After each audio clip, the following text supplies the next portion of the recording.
Welcome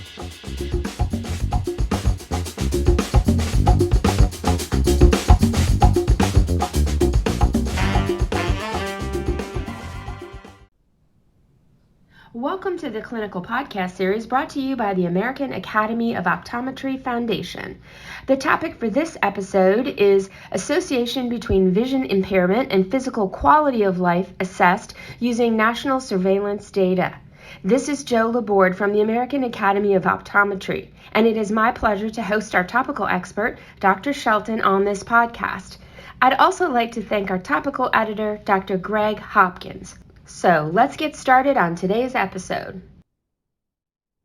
Welcome. I'm LaBorde from the American Academy of Optometry, and boy, do we have a treat for you today. I have the pleasure to introduce Dr. Erica Shelton, who joins us from the Ohio State University and is also a fellow of the American Academy of Optometry. So today we are talking to Dr. Shelton about her recent publication in OVS, and it's titled Association Between Vision Impairment and Physical Quality of Life Assessed Using National Surveillance Data. So, Dr. Shelton, it is a pleasure to have you join us for today's podcast. So let's go ahead and dig right in. Did a gap in the literature draw you to this research data? Yeah, we have been very interested in perceived quality of health and how people relate vision to their overall health. So we were really interested to find out more about it since there was this gap that existed. Okay. So since low vision is a spectrum and many people don't identify it as blind, this seems like a topic where a lot of answers are hidden. How did you find a survey that could glean information from?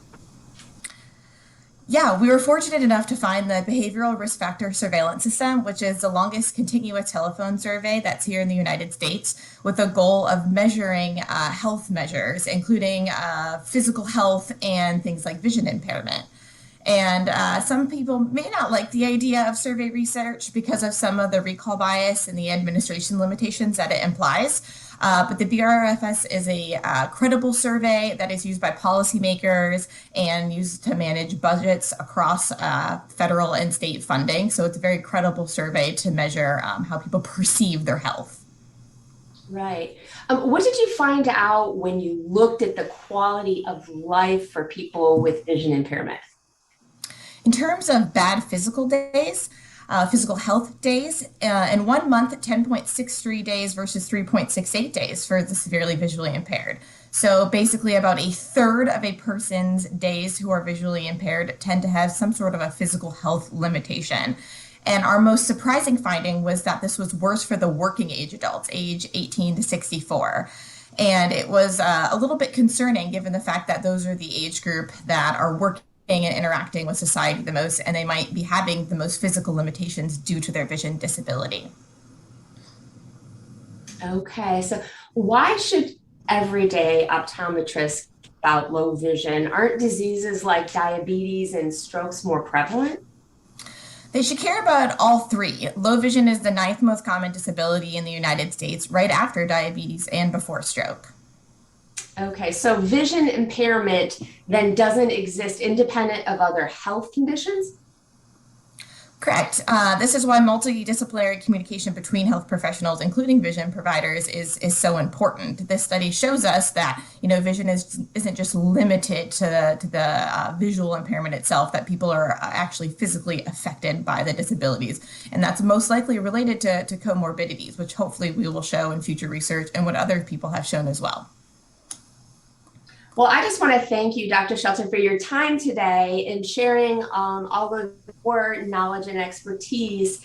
And we hope to see you again in another Academy podcast. And you listeners for tuning in. We will see you again very soon, we hope, on another episode of Academy's Clinical Podcast Series. And a special thanks to Cooper Vision for their educational grant to make it all happen.